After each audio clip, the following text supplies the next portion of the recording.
It's difficult to grasp the weight of her words on that seemingly unremarkable Tuesday. A day so ordinary it could have faded into the blur of everyday life, now etched in my memory as a turning point. We stood in the kitchen, the faint scent of slightly burnt toast hanging in the air. A small domestic mishap that would soon be eclipsed by a moment of profound impact. Sarah's eyes locked onto mine across the cluttered countertop, her usually warm gaze now clouded with a steely determination that sent a shiver down my spine. "I can't keep living like this with you," she said, her voice calm but resolute, cutting through the silence like a blade. Her words lingered, heavy and unyielding, striking me with the force of a physical blow. There were no shouts, no tears, just a quiet, devastating statement that unraveled everything I held dear. In that moment, the life we'd built together, every shared smile, every whispered dream, seemed to crumble into dust.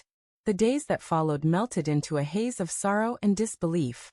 I replayed every interaction, every fleeting glance, searching for signs I'd missed, clues to the fracture I hadn't seen coming.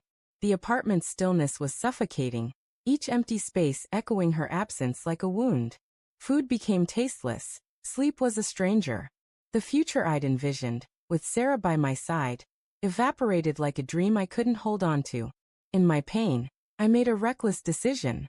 I fled, packing a bag with a few essentials.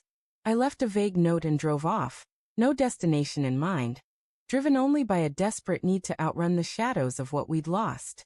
Weeks passed in a blur of aimless wandering. I crashed on friends' sofas, took odd jobs to get by, trying to escape the hollow ache that gnawed at me. My phone stayed mostly untouched, a conscious choice to sever ties with the life I'd left behind. But the universe, it seemed, had other plans. One evening, a message broke through my self-imposed isolation. It was from Emily, Sarah's dearest friend. Her words were short but urgent. "Mark, you need to reach out to Sarah right now." A surge of fear gripped me. Was she hurt? Angry? My hands shook as I dialed her number, one I'd never been able to erase from my memory. When she answered, her voice wasn't what I expected. Not distant or furious, but fragile, trembling on the edge of breaking. "Mark," she said softly, her tone unsteady. "There's something I need to tell you." My heart pounded, bracing for the worst. Had something terrible happened? She took a shaky breath, and her next words turned my world upside down. "I'm carrying our child, Mark." The room seemed to spin. "Pregnant? Our baby?" A flood of emotions crashed over me, shock, disbelief, and a fierce, instinctive urge to protect. This was the reason behind her earlier words, the storm I hadn't understood. "Sarah, are you okay?" I asked, my voice breaking. "I'm managing," she whispered. "But it's been so hard without you." The weight of my absence hit me like a wave, guilt crashing over me. How could I have left her, especially at a time like this? We talked for hours that night, the distance between us fading with every word. She poured out her fears, her doubts, the crushing weight of facing this alone. I admitted my hurt, my foolish choice to run from what I thought was the end of us. We didn't immediately reclaim what we'd been, but a new possibility began to form, illuminated by the fragile life growing inside her. The next morning, I started the drive back. The familiar streets of our town felt different, charged with a new sense of purpose. Seeing Sarah again was like finding a part of myself I'd thought was lost forever. Her eyes, still touched by sadness, carried a glimmer of hope. The gentle curve of her pregnancy was just noticeable. A tiny miracle with the power to rewrite our story. We didn't pretend the hurt was gone. There were long, emotional conversations, sincere apologies, and a slow, careful rebuilding of trust.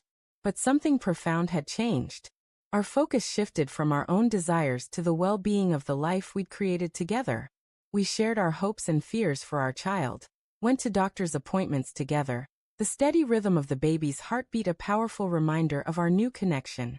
We set up a nursery, painting the walls a warm, hopeful yellow, putting together a crib that felt like the heart of our home. Step by step, we rediscovered each other. The shared journey of preparing for our child forged a bond stronger than anything we'd known before.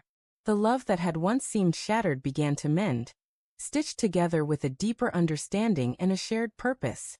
The day our son Leo was born was the brightest moment of my life. Holding him, seeing Sarah's exhausted yet radiant face, I knew the painful chapter we'd endured had led us to something extraordinary.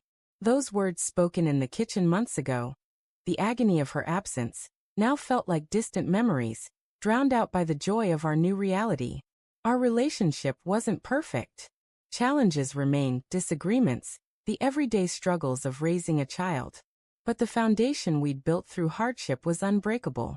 We learned the importance of open communication, empathy, and putting our son's needs first.